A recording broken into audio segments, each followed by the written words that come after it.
Qolgan fuqaro 3 xonadondan hozir 70% tashkil qilgan bo'lsa, ularga qaytadan oilaviy tadbirkorlikdan ajratish biroz muammo. Oilaviy tadbirkorlikni limitida kam resurs beryapti. Bankning hisobidan o'sha oilaviy tadbirkorlikni olib yaxshi yopgan fuqarolarga 50 million so'mgacha naqd pulda inklyuziv degan kreditimiz bor bizni.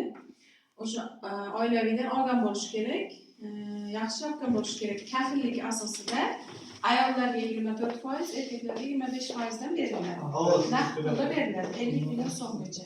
Muddati 3 yil, 6 oy imtiyozlari bor. Hamma yo'nalishga olishingiz mumkin. Shu oilavidan nima yo'nalishlar bo'lsa, bu ham o'sha ishlab chiqarish. Shunday yo'nalish. Nega yo'nalish? Chorvachilikka oling, bog'dorchilikka oling, tikunchilikka oling, novvoychilik, baliqchilik. Bog'dorchilikka olsam, kelib ko'chatini sanayman deydi.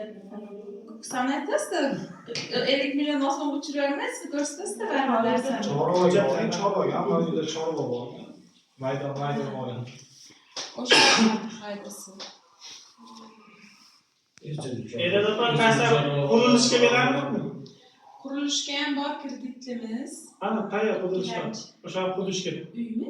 Yo'q, natural joy. Ayo, natural joy qurilishga. Uyga qanday? Uyga bor. Uyingiz tikka bo'lgan bo'lishi kerak.